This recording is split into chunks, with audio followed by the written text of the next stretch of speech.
Olá, seja bem-vindo ao programa Espiritizar. A água é chamado o elemento da vida. Em nossa última videoaula sobre fluidoterapia espírita, nós veremos qual a real importância ela tem em nossa vida. Olá, estamos juntos novamente para mais uma videoaula sobre fluidoterapia espírita. Na videoaula de hoje, nós trabalharemos a água fluidificada, também chamada de água magnetizada. Inicialmente vamos refletir sobre um texto maravilhoso do livro Nosso Lar, que aborda sobre a importância da água para a vida. Então, no livro Nosso Lar de André Luiz, no capítulo 10, intitulado No Bosque das Águas, André Luiz se refere ao chamado Parque das Águas. Vejamos o relato do benfeitor. Deslumbrou-me o panorama de belezas sublimes. O bosque, em floração maravilhosa, embalsamava o vento fresco de inebriante perfume. Tudo em prodígio de cores e luzes cariciosas. Entre margens bordadas de grama viçosa, toda esmaltada de azulinhas flores, deslizava um rio de grandes proporções.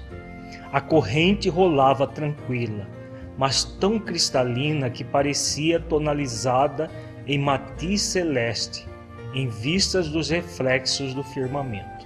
Então vejamos que André Luiz aqui está descrevendo o Bosque das Águas, uma região belíssima de Nosso Lar, onde havia esse rio de grandes proporções, como ele diz.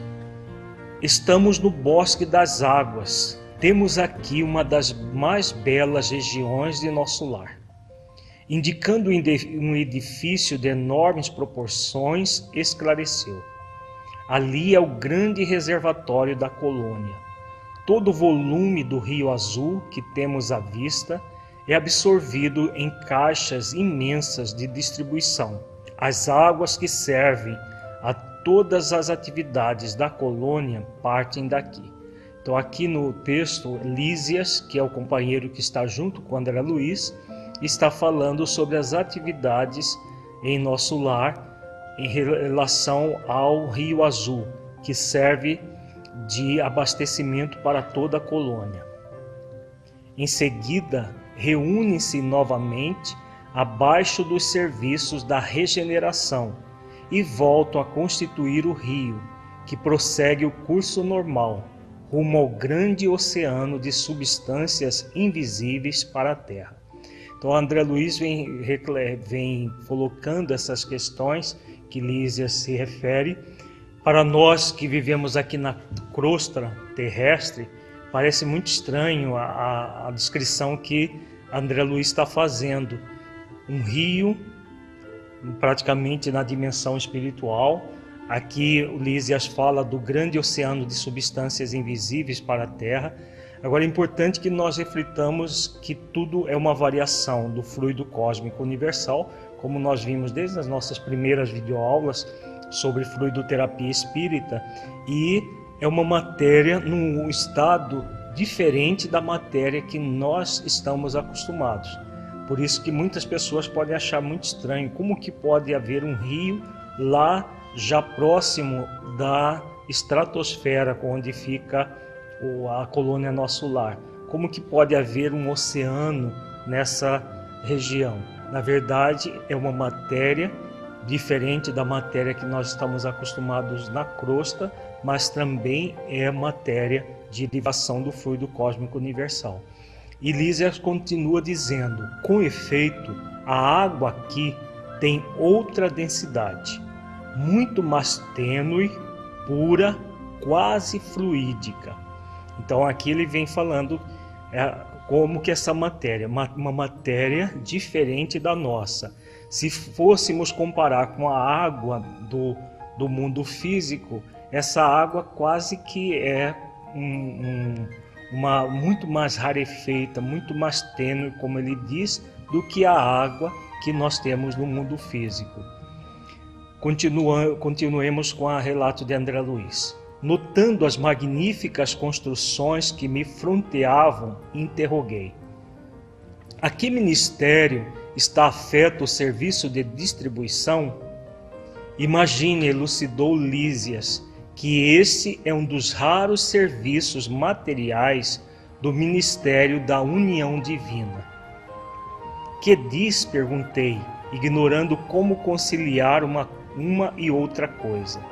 O visitador sorriu e obtemperou prazenteiro.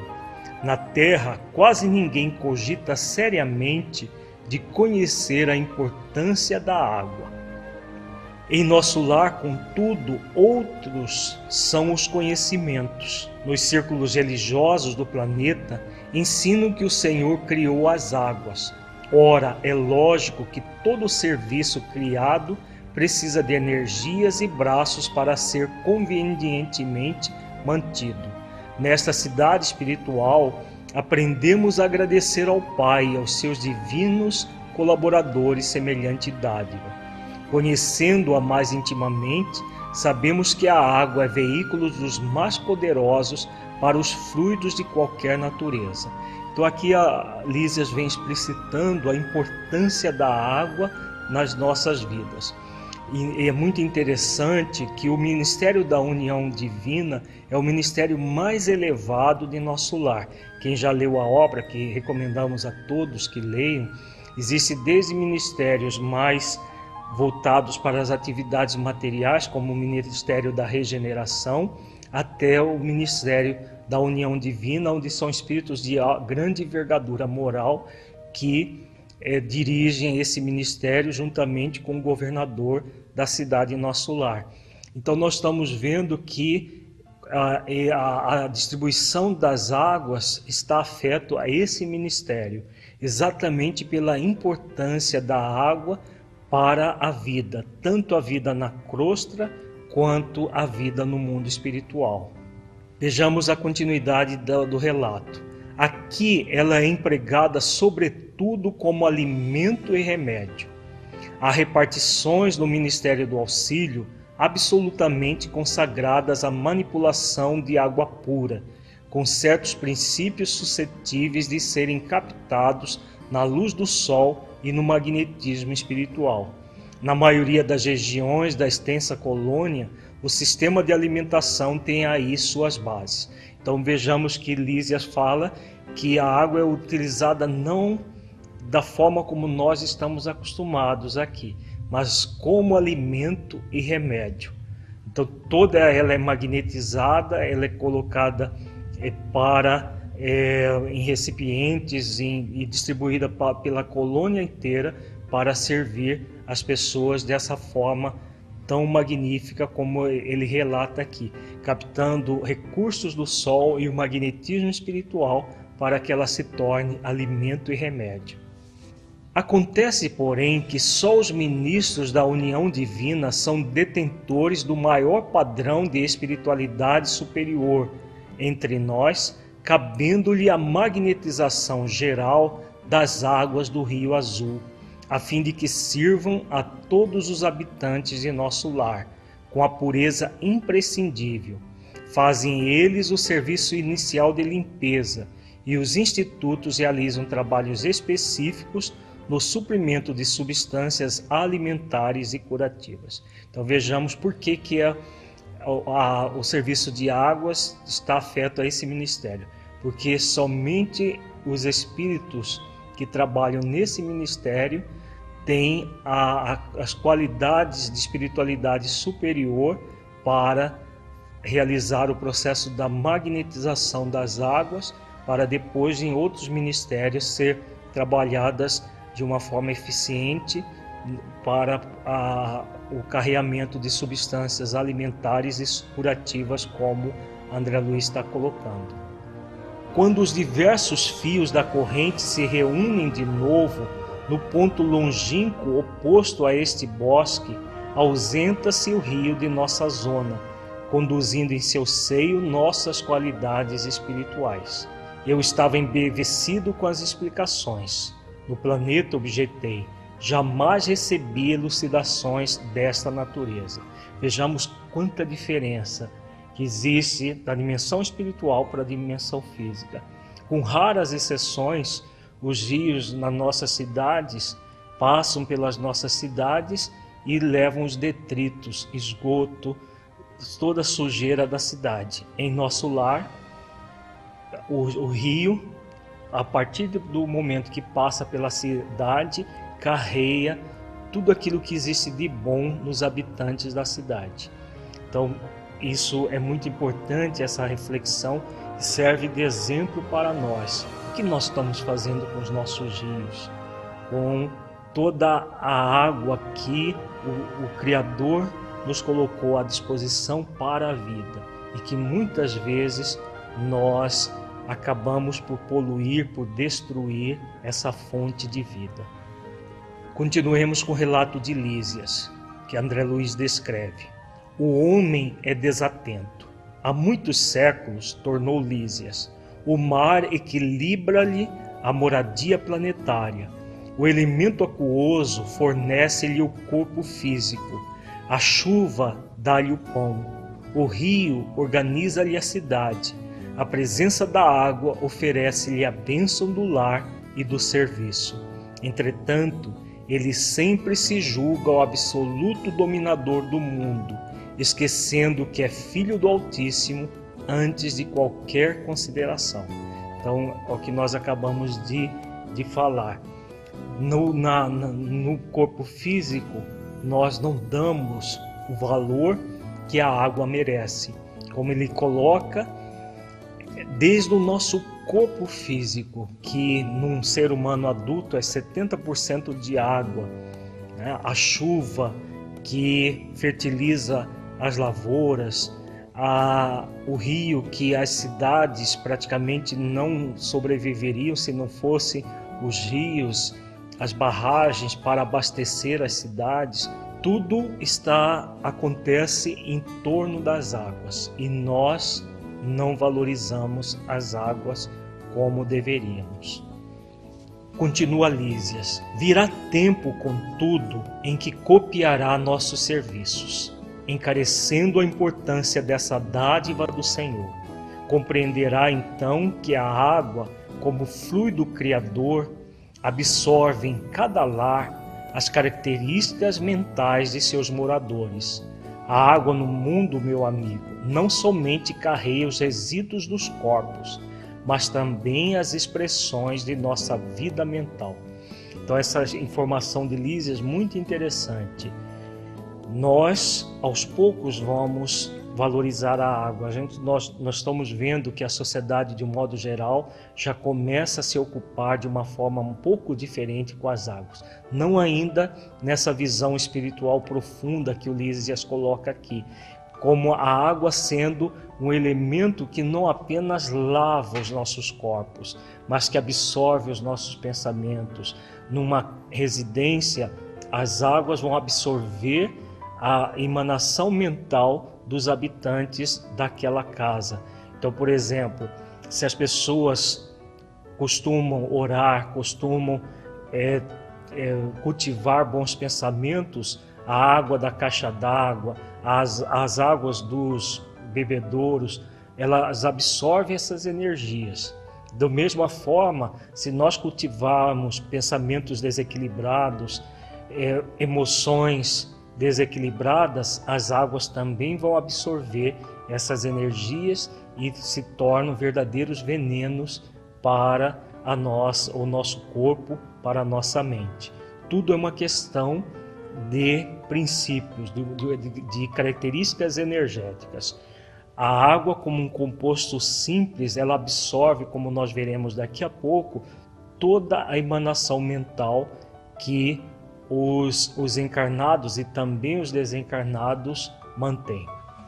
Concluamos o relato de André Luiz. Será nociva nas mãos perversas, útil nas mãos generosas, e quando em movimento, sua corrente não só espalhará a bênção de vida, mas constituirá igualmente um veículo da providência divina, absorvendo amarguras, ódios e ansiedades dos homens, lavando-lhes a casa material e purificando-lhes a atmosfera íntima. Então, Lísias conclui o raciocínio dizendo que a água ela em si mesma ela é neutra. Poderá ser nociva ou poderá ser um grande medicamento em mãos generosas. Então, tudo vai depender de nós. O importante é saber que a água é esse elemento que vai absorver todas as nossas energias e que é uma dádiva da providência divina até para que nós possamos eliminar, por exemplo, na urina, nós não eliminamos apenas toxinas do corpo físico, mas também toxinas espirituais. No nosso suor, nós não eliminamos apenas água e sais minerais, mas eliminamos também toxinas espirituais, como ele diz aqui, absorvendo amarguras, ódios e ansiedade dos homens, a água vai nos purificando a atmosfera íntima até que nos resolvamos por realmente purificar na essência que são os nossos pensamentos e sentimentos. Vejamos agora em que se fundamenta a fluidificação da água. Inicialmente vamos estudar um texto do Livro dos Médiuns de Allan Kardec, do capítulo 8, itens 130 e 131. Diz Kardec: a existência de uma matéria elementar única está hoje quase geralmente admitida pela ciência, e os espíritos, como se acaba de ver, a confirmam. Todos os corpos da natureza nascem dessa matéria que, pelas transformações por que passa, também produz as diversas propriedades desses mesmos corpos. Então aqui Allan Kardec vem falando exatamente do fluido cósmico universal, que nós tivemos uma videoaula apenas para estudar o assunto. Continuemos a reflexão de Kardec. Daí vem que uma substância salutar pode, por efeito de simples modificação, tornar-se venenosa, fato de que a química nos oferece numerosos exemplos. Toda a gente sabe que, combinadas em certas proporções, duas substâncias inocentes podem dar origem a uma que seja deletéria. Uma parte de oxigênio e duas de hidrogênio, ambas inofensivos, formam a água. Juntai um átomo de oxigênio e tereis um líquido corrosivo. Então aqui Allan Kardec faz a comparação da água e da água oxigenada. A água, todo mundo sabe que é o elemento da vida. Já a água oxigenada é um líquido corrosivo, usado para limpar ferimentos, por exemplo, corroer um tecido necrosado, por exemplo, e a água oxigenada diluída, porque se colocar água oxigenada pura, ela destrói. Na verdade, ela não vai apenas limpar o ferimento, ela vai destruir todo o tecido do organismo que estiver ferido. Então nós estamos vendo aí que basta mudar uma mínima composição de uma substância, ela vai poder ser salutar ou nociva. É o que nós acabamos de ver nas reflexões que Lísias faz no livro Nosso Lar. A água, ela mesmo a H2O, a água comum que nós utilizamos, poderá ser nociva ou poderá ser salutar, dependendo das energias dos pensamentos e sentimentos que nós manifestamos. Continua Kardec: sem mudança nenhuma das proporções, às vezes as simples alterações do modo de agregação molecular basta para mudar as propriedades.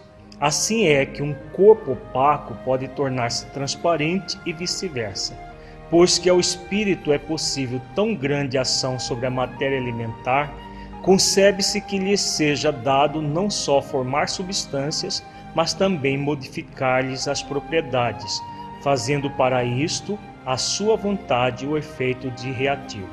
Então aqui Kardec vem falando que o espírito ele pode modificar as substâncias de acordo com a sua vontade, tornando-a salutar ou degenerada.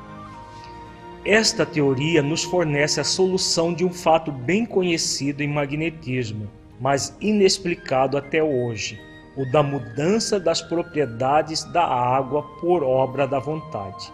O espírito atuante é o do magnetizador, quase sempre assistido por outro espírito. Ele opera uma transmutação por meio do fluido magnético, que, como atrás dissemos, é a substância que mais se aproxima da matéria cósmica, ou elemento universal. Então aqui Kardec vem falando diretamente da água fluidificada. Então quando a água capta o fluido magnético, ela vai se tornar magnetizada ou fluidificada, que é a mesma coisa, e vai tomar as características dos fluidos que foram colocados sobre ela. Se foi um benfeitor espiritual que atuou sob a ação da sua vontade, imprimindo seu pensamento na água, ela se torna um remédio. Se for um espírito menos feliz, que também atuou sobre usando a sua vontade sobre a água, ela vai tomar uma característica nociva. Então, muitas vezes, a água das nossas residências, elas assimilam fluidos magnéticos extremamente deletérios que podem prejudicar as pessoas.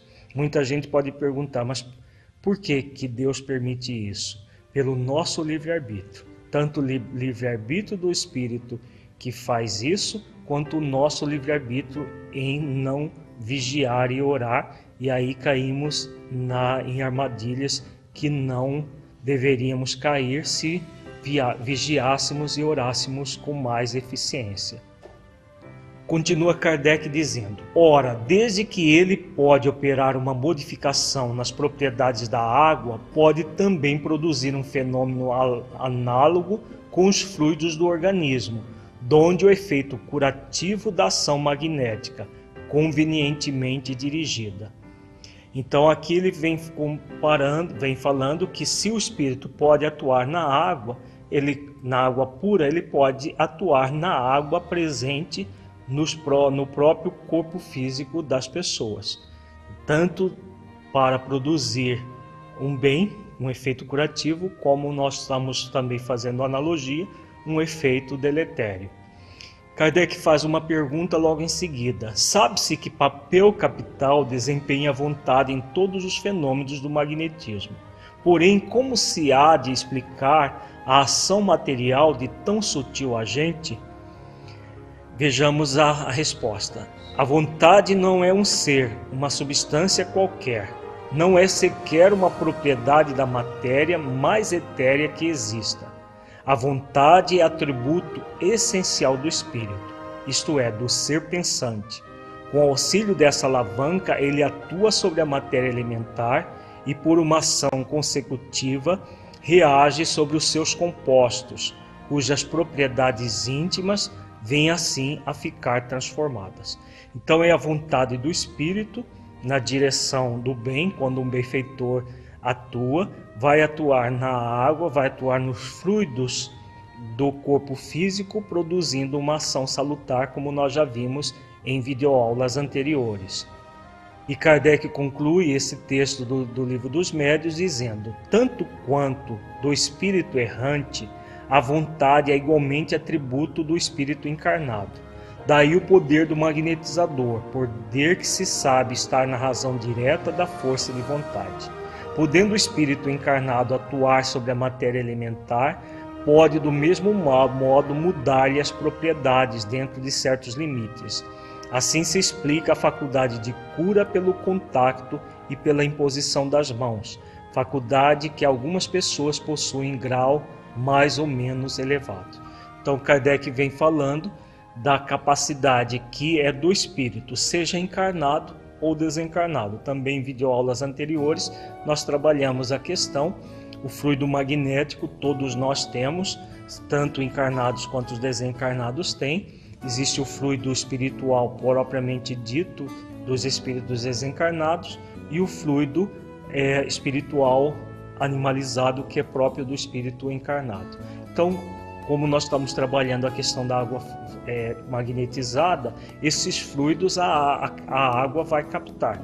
Tanto os fluidos salutares, produzindo uma ação benéfica, quanto os fluidos deletérios, como nós vimos no texto do livro Nosso Lar, produzindo ações também que vão gerar prejuízos para as criaturas que estão emanando esses fluidos. Estudemos a seguir um texto do Espírito Emmanuel, extraído do livro Segue-me, intitulado A Água Fluida.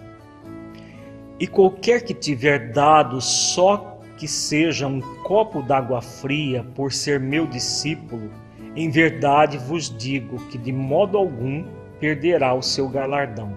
Jesus, Mateus, capítulo 10, versículo 42. Meu amigo, quando Jesus se referiu à bênção do copo de água fria em seu nome, não apenas se reportava a compaixão rotineira que sacia a sede comum. Detinha-se o mestre no exame de valores espirituais mais profundos. A água é dos corpos mais simples e receptivos da terra. É como que a base pura em que a medicação do céu pode ser impressa através de recursos substanciais de assistência ao corpo e à alma, embora em processo invisível aos olhos mortais. Então aqui Emmanuel vem falando, explicitando os textos anteriores, que a água é um dos corpos mais simples e receptivos, e toda e qualquer energia que vai ser submetida sobre a água, ela vai captar. Nós vamos ver daqui a pouco uma pesquisa de um pesquisador japonês que mostra isso. Então a água ela capta minimamente o nosso pensamento, pensamos imediatamente a água vai captar. Então muitos recursos medicamentosos, sem as pessoas nem perceberem, são carreadas pelas águas que nós consumimos diariamente. Emmanuel continua dizendo que a prece intercessória e o pensamento de bondade representam irradiações de nossas melhores energias. Então, quando nós oramos e emitimos pensamentos benévolos, nós vamos irradiar energias salutares. E, é claro, a água absorve todas essas energias. A criatura que ora ou medita exterioriza poderes, emanações e fluidos que, por enquanto, escapam à análise da inteligência vulgar, e a linfa potável recebe-nos a influenciação, de modo claro, condensando linhas de forças magnéticas e princípios elétricos que aliviam e sustentam, ajudam e curam. É interessante ver esse texto de Emmanuel, que já tem várias décadas, sendo comprovado através das pesquisas. Como ele diz, que todas essas questões atinentes à água, ainda nós não conseguimos, naquela época que ele escreveu esse texto, entender. Escapa a análise da inteligência vulgar, mas que com o tempo, com certeza, nós vamos conseguir entender cada vez mais o significado da magnetização da água. E as pesquisas do Dr. Emoto mostram muito bem isso. Então, quando ele diz, a criatura que ora ou medita exterioriza poderes, emanações e fluidos, que a linfa potável recebe a influenciação. Então a água vai absorver todas essas energias dos nossos pensamentos salutares e, é claro, dos nossos pensamentos equivocados. Então vejamos agora essa pesquisa do Dr. Masaru Emoto, que aborda tudo aquilo que Emmanuel já diz aí, antecedendo as próprias explicações científicas. A respeito da captação pela água dos nossos pensamentos e sentimentos, estudemos a seguir o resultado das pesquisas de um pesquisador japonês chamado Masaru Emoto, que demonstra, por meio de fotografias, as alterações que acontecem nas moléculas de água a partir dos nossos pensamentos e sentimentos. Trata-se de uma pesquisa muito interessante, que vai ao encontro do que dizem os benfeitores espirituais nas obras mediúnicas. Em seu livro Mensagens Ocultas na Água, o Dr. Emoto relata como obtém as fotografias. Coloca os 50 diferentes tipos de água em 50 placas de Petri. Em seguida, congelo-os a menos 20 graus em um freezer por 3 horas. O resultado é que a tensão de superfície forma gotas de gelo de cerca de 1 milímetro de diâmetro nas placas. O cristal aparece quando se aponta um foco de luz sobre a coroa da gota de gelo. Então, a pesquisa do Dr. Emoto, ele coloca numa placa de Petri, que é um recipiente de vidro, coloca as gotas de água, transforma essas gotas em gelo e há uma formação do cristal na gota de gelo e nesse cristal ele tira fotografias. O Dr. Emoto documentou visualmente as mudanças moleculares na água por meio de suas técnicas fotográficas. Ao examinar as gotas de água congeladas sob um microscópio de campo escuro dotado de recursos fotográficos, seu trabalho demonstra claramente a diversidade da estrutura molecular da água e do efeito do ambiente sobre essa estrutura. Em seus experimentos, o Dr. Emoto notou que, independentemente da sua procedência, fontes naturais, rios subterrâneos, geleiras e cabeceiras de rios, na água natural formam-se cristais completos, enquanto que na água de torneira, como a existente em Tóquio, não se forma nenhum cristal. E ele fez pesquisas com a água de Nova York, de várias cidades. A água de torneira, que ela é manipulada com elementos químicos, às vezes é uma água bem poluída que, através de elementos químicos, ela é tornada potável, mas ela é potável do ponto de vista apenas químico. Não é uma água que tem uma característica natural como as águas das fontes naturais que o Dr. Emoto faz a pesquisa. Prosseguindo em suas pesquisas, o Dr. Emoto começou a submeter a água a diferentes tipos de música, a palavras e frases, produzindo com isso diferentes tipos de cristais. É muito interessante a pesquisa dele. Ele começou a colocar sobre as placas de Petri palavras, por exemplo, obrigado, por favor, palavras que emitiriam um pensamento de gentileza, frases que exprimiriam um pensamento de ódio, e assim sucessivamente. Música clássica, música de rock, heavy metal, por exemplo. E dependendo das palavras, dependendo da música, havia a formação diferentes de cristais. Muitos críticos a essa pesquisa do Dr. Emoto colocam que como que a água vai saber qual é o nome, por exemplo, o nome de Madre Teresa forma cristais de um jeito, o nome de Adolf Hitler forma uma estrutura totalmente desconectada.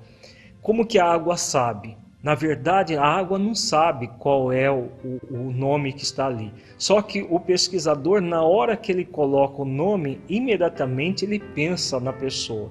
Ao pensar em Madre Teresa, qualquer pessoa pensa no todo o bem que ela produziu. A água capta imediatamente o pensamento do pesquisador. Ao pensar em Adolf Hitler, uma pessoa imediatamente pensa nas atrocidades que Adolf Hitler perpetrou. a água vai captar o pensamento do pesquisador. Da mesma forma, as palavras, a música, uma música ela emite energias. É claro que a água vai captar essas energias. Então a pesquisa do Dr. Emoto é muito significativa, porque vai ao encontro daquilo que os benfeitores espirituais colocam, daquilo que Allan Kardec coloca lá no século XIX, está sendo comprovado através de fotografias nos cristais de água. Nós vamos ver agora as imagens dos cristais que mostram como que a água realmente é esse elemento que absorve toda e qualquer energia que nós coloquemos sobre ela. Então, por exemplo, uma palavra que é colocada, não é a palavra em si, mas é o pensamento que está por trás da palavra, a energia daquele pensamento. Como nós vimos em videoaulas anteriores, todos nós produzimos a nossa energia mental. Então, dependendo da palavra, a energia mental vai ser salutar ou deletéria. Vejamos as fotos resultantes dessa pesquisa. Nós estamos vendo aqui a nascente de um rio. Então, a gota d'água que foi congelada e formou esse cristal. Parece uma verdadeira joia. A beleza da formação do cristal de água da nascente de um rio.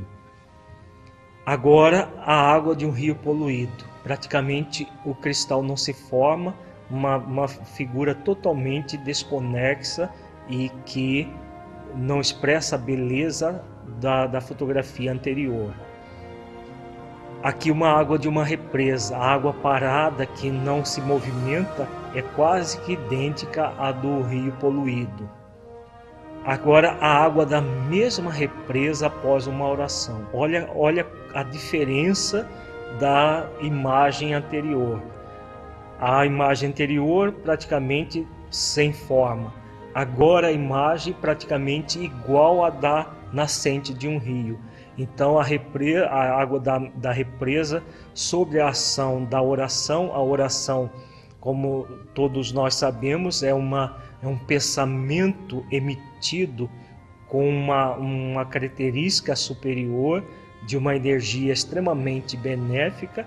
A água assimila essas energias, formando essa verdadeira joia sob a forma de cristal. Vejamos agora a água sob a ação de uma música de Bach. Então, formam-se vários cristais em torno do cristal maior.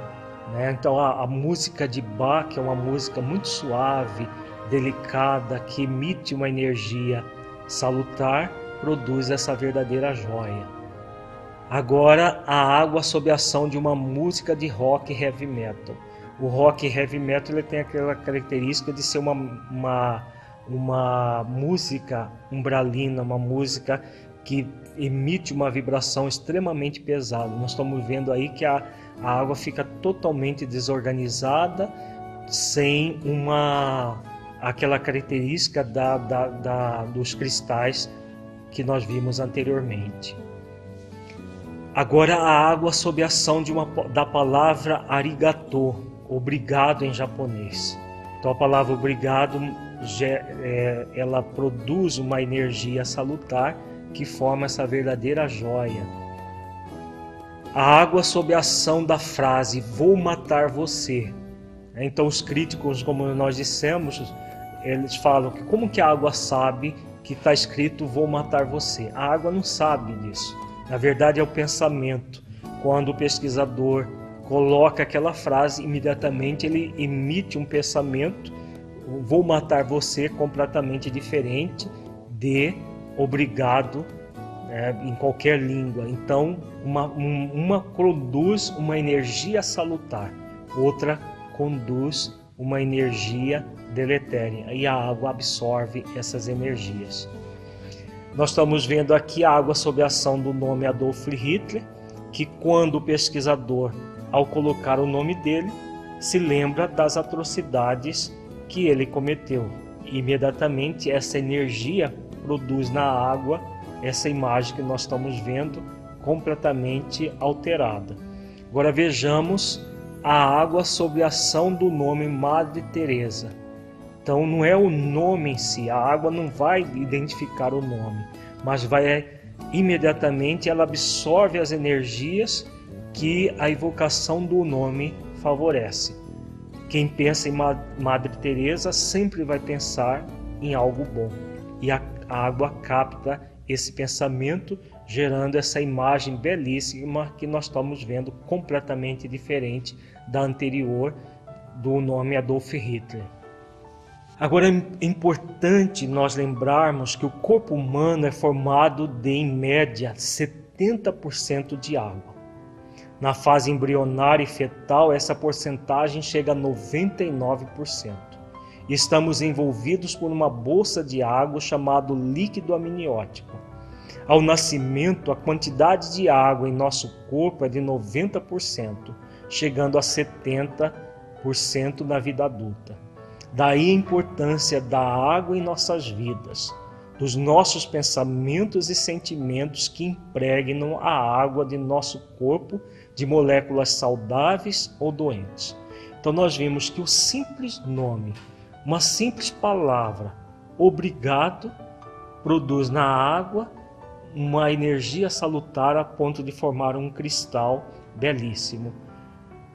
Uma palavra que menos feliz produz uma desorganização da água. Então todos os nossos pensamentos e sentimentos vão agir sobre a água do nosso corpo de uma forma salutar ou de uma forma deletéria, como nós estamos vendo desde o início dessa videoaula.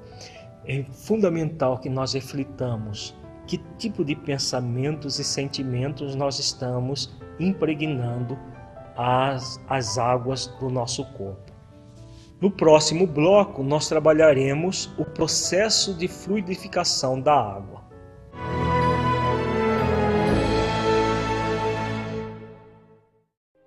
Para que um rio seja caudaloso e forte, é preciso que tenha margens seguras para conduzi-lo. Para que uma flor desabroche, é preciso antes que ela tenha a sustentação vigorosa da planta. Para que sejamos pessoas de bem, é preciso nos qualificar, humanizar, para espiritizar. Projeto Espiritizar. Acesse o nosso site e saiba mais. www.espiritizar.org.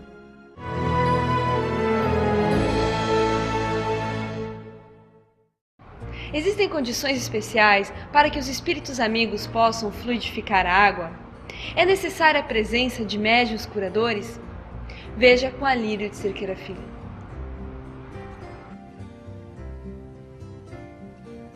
Vejamos agora um texto do livro Nos Domínios da Mediunidade, no capítulo 12, que fala sobre a água fluidificada. Pequeno cântaro de vidro com água pura foi trazido à mesa. E porque Hilário perguntasse se iríamos assistir a alguma cerimônia especial, o assistente explicou a Fábio: não, nada disso. A água potável destina-se a ser fluidificada. O líquido simples receberá recursos magnéticos de subido valor para o equilíbrio psicofísico dos circunstantes. Então aqui o Aulus vem falando que aquela água que foi trazida, os benfeitores espirituais estariam colocando os fluidos salutares para as pessoas que iriam fazer uso. Vejamos como se dá esse processo. Com efeito, mal acabávamos de ouvir o apontamento, Clementino se abeirou do vaso e, de pensamento em prece, aos poucos se nos revelou coroado de luz. Daí a instantes, de sua destra, espalmadas sobre o jarro, partículas radiosas eram projetadas sobre o líquido cristalino, que as absorvia de maneira total. Belíssimo, né, o quadro. Então, Clementino, de pensamento em prece, se revelou coroado de luz. Imaginemos se uma simples palavra, como nós vimos na pesquisa do Dr. Emoto, absorve, a água absorve aquela energia que está por trás da palavra.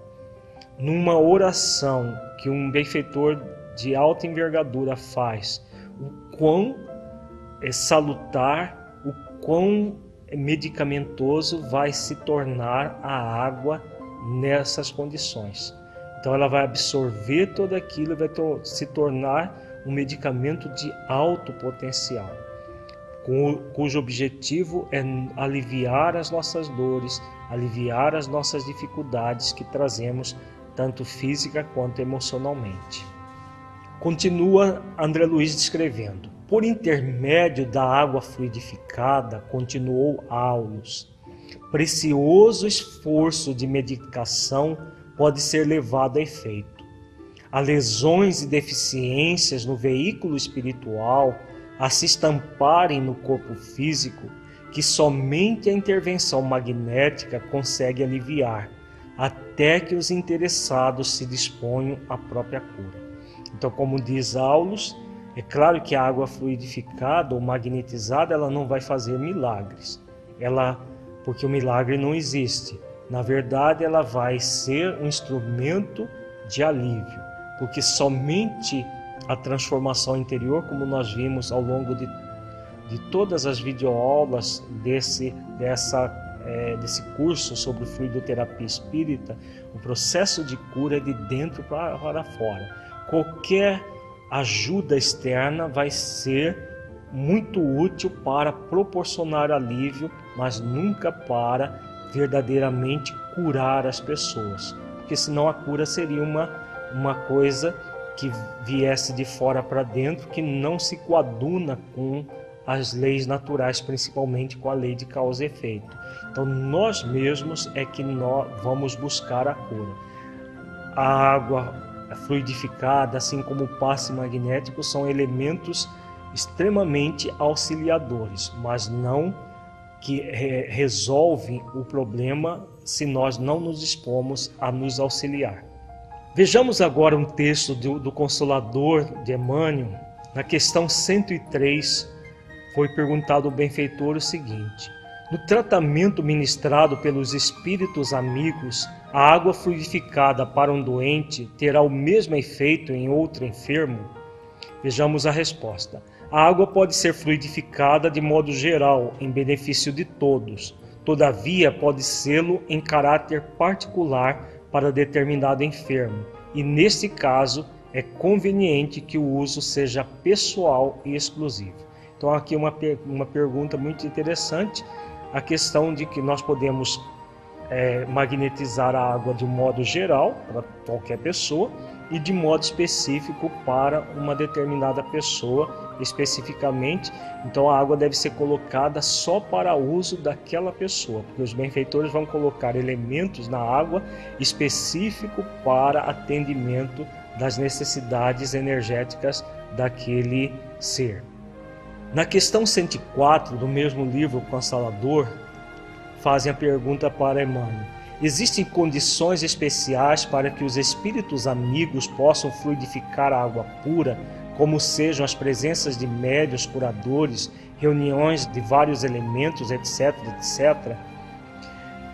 A caridade não pode atender a situações especializadas. A presença de médiuns curadores, bem como as reuniões especiais, de modo algum podem constituir o preço do benefício aos doentes, porquanto os recursos dos guias espirituais nessa esfera de ação podem independer do concurso mediúnico, considerando o problema dos méritos individuais. Então aqui o Emmanuel coloca muito claro que para magnetizar a água, fluidificar a água, não há necessidade de médiuns curadores, não há necessidade nem dos encarnados. Os benfeitores espirituais, como nós vimos no caso do Clementino, eles próprios podem colocar os fluidos salutares na água e ela servir de medicamento às pessoas. Agora, para concluir essa videoaula, continuemos com a mensagem do livro Segue-me, intitulado A Água Fluida. Emmanuel conclui as explicações sobre a água fluídica da seguinte maneira: A fonte que procede do coração da terra e a rogativa que flui do imo d'alma, quando se unem na difusão do bem, operam milagres. É claro que milagres no sentido figurado. O espírito que se eleva na direção do céu é a antena viva, captando potenciais de natureza superior, podendo distribuí-los a benefício de todos os que lhe seguem a marcha. Ninguém existe órfão de semelhante amparo. Para auxiliar a outrem e a si mesmo, basta a vontade e a confiança positiva. Reconheçamos, pois, que o Mestre, quando se referiu à água simples, doada em nome de sua memória, reportava-se ao valor real da providência, a benefício da carne e do espírito, sempre que estacione através de zonas enfermiças. Então aqui a Emmanuel coloca de uma maneira belíssima, de uma maneira figurada, tudo aquilo que nós vimos até agora. Todas essas questões de que a água pura e simples vai absorver as energias salutares para, como ele diz, a benefício da carne e do espírito, sempre que estacione através de zonas enfermiças, produzindo a cura, produzindo a melhoria da pessoa que está enferma. E ele conclui esse texto belíssimo dizendo: se desejas, portanto, o concurso dos amigos espirituais na solução de tuas necessidades físico-psíquicas ou nos problemas de saúde e equilíbrio dos companheiros, coloca o teu recipiente de água cristalina à frente de tuas orações, espera e confia. O orvalho do plano divino magnetizará o líquido, com raios de amor em forma de bênçãos, e estarás, então, consagrando o sublime ensinamento de água pura, abençoado nos céus. Então, belíssima a conclusão do Espírito Emmanuel. Jesus fala da bênção da água fria. E como nós vimos na importância da água na nossa vida, a água como esse elemento salutar que nos auxiliará sempre a partir das nossas vibrações. Então, havendo uma necessidade qualquer, oremos e tenhamos certeza. Nós vimos a partir até da própria pesquisa científica, que mostra de uma forma bem material, com as fotografias.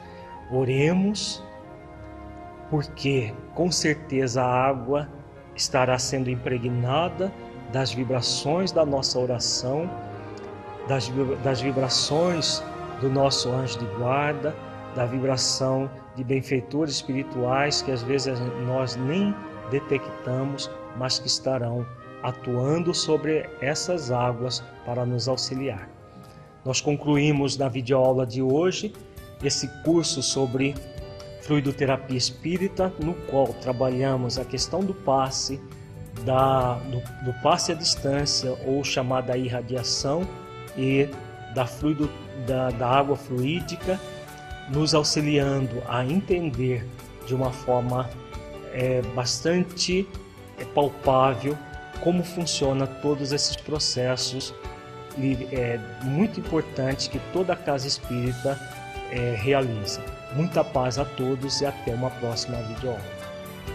Agradecemos a sua companhia e nos encontramos em nossa próxima videoaula. Para saber mais sobre o projeto Espiritizar, acesse o nosso site www.espiritizar.org. Até lá!